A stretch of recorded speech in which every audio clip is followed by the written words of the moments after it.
Hello and welcome. My name is Alan, and today we're going over the last notable name in African American history since this was supposed to be Wednesday's video, which would have been the last one I would have done for this month, so we're doing it now anyway.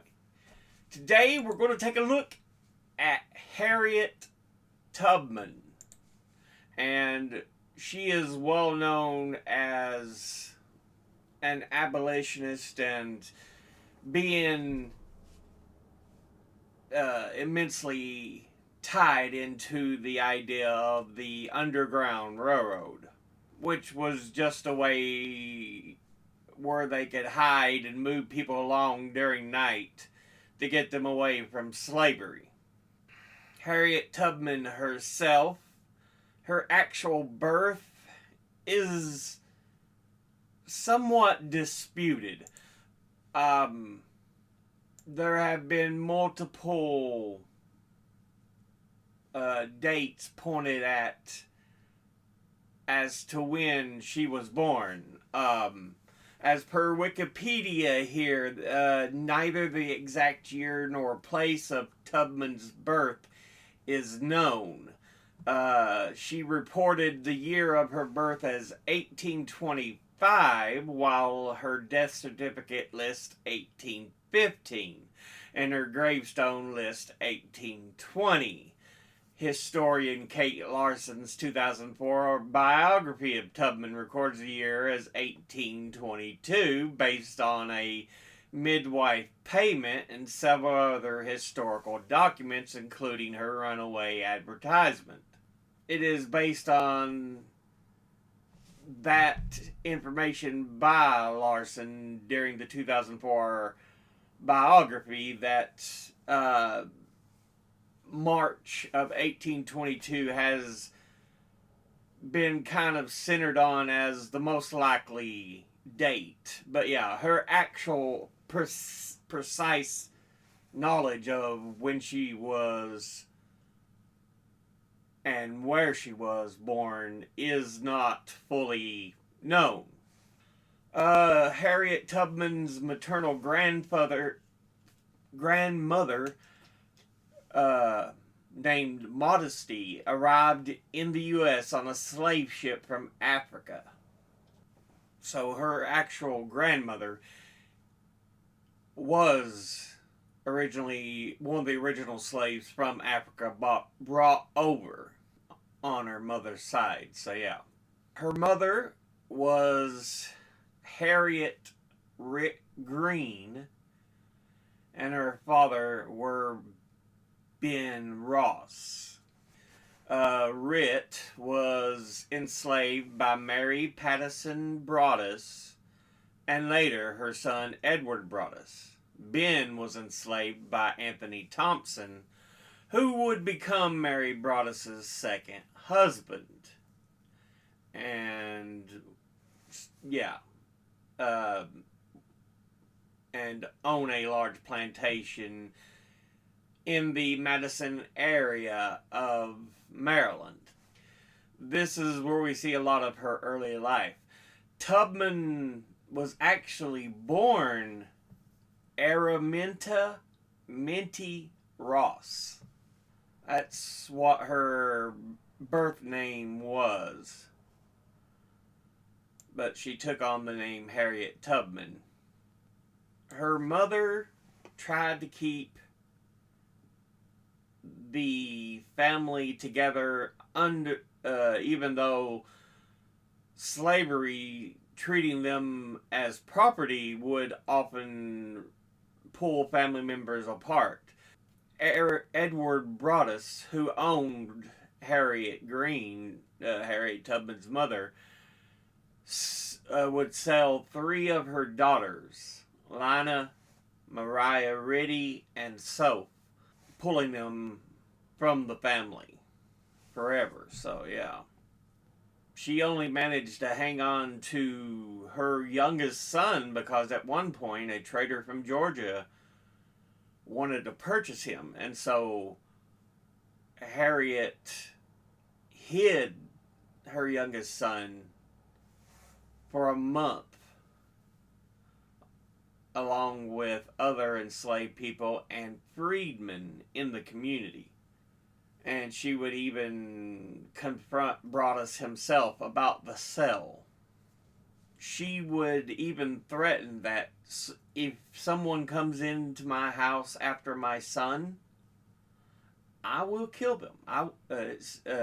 In Wikipedia it says Rit would tell them, "You are after my son, but the first man that comes into my house, I will split his head open." And so her owner, Broadus, ended up backing away, uh, leaving the cell to just die. So it's like, no, we ain't going down that road. Harriet Tubman's mother, would work in the big house, the main house of the property, and thus would have little time to care for her own children, and thus Harriet Tubman herself would take care of the younger members of her family, her younger siblings. Tubman would suffer a head injury when she was an adolescent.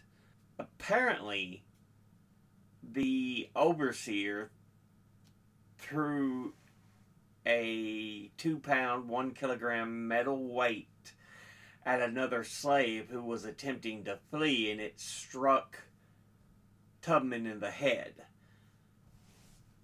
And this would cause her, for the rest of her life, to experience severe headaches, and she would also have seizures and fall unconscious at times. So yeah, and it's suggested that they were different illnesses that it caused in her.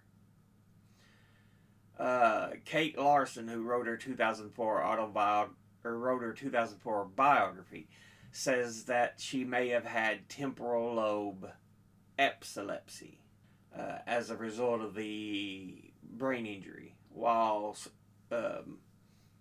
another person suggests she may have had narcolepsy or cataplexy. And in the end, there is no full confirmation of what she had due to, medicine and she being a slave. So, but she would experience it for the rest of her life.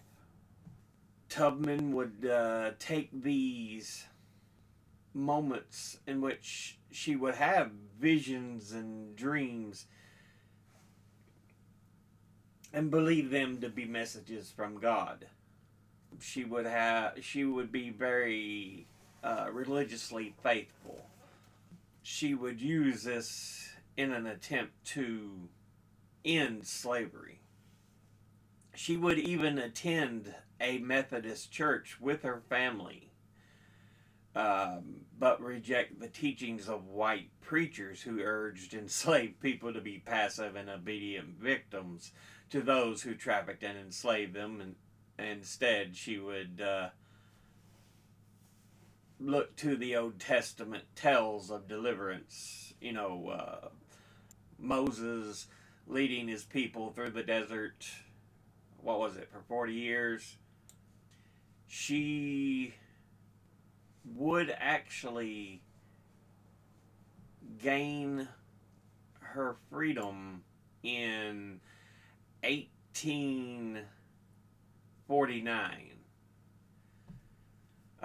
She had become ill, and Broadus, having no use for being able to do anything, tried to sell her and still could not find anybody that wanted to purchase her when she was in such condition. She would end up escaping in 1849. Let's see, September 17th, 1849.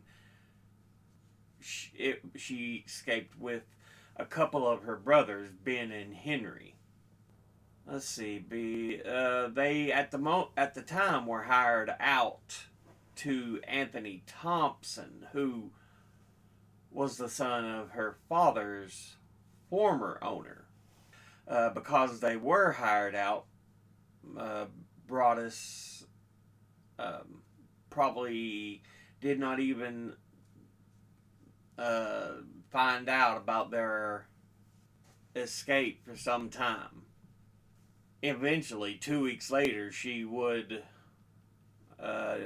post a runaway notice in the Cambridge Democrat offering a reward of up to $100 each, which is equivalent in 2022 to about $3,520 per. So it gives you an idea of how they saw the people they enslaved. They would end up returning because Tubman's brothers would have second thoughts, and they had her come with them when they returned.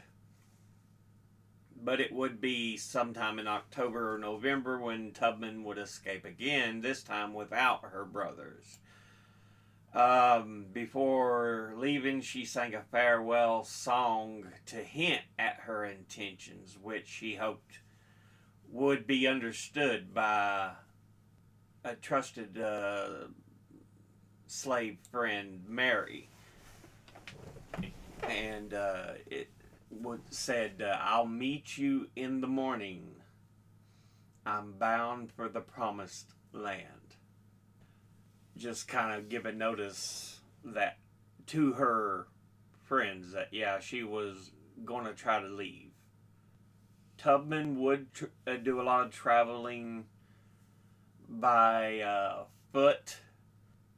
She would go northeast through Delaware and then into Pennsylvania, and it would have taken about between anywhere from 5 days up to 3 weeks.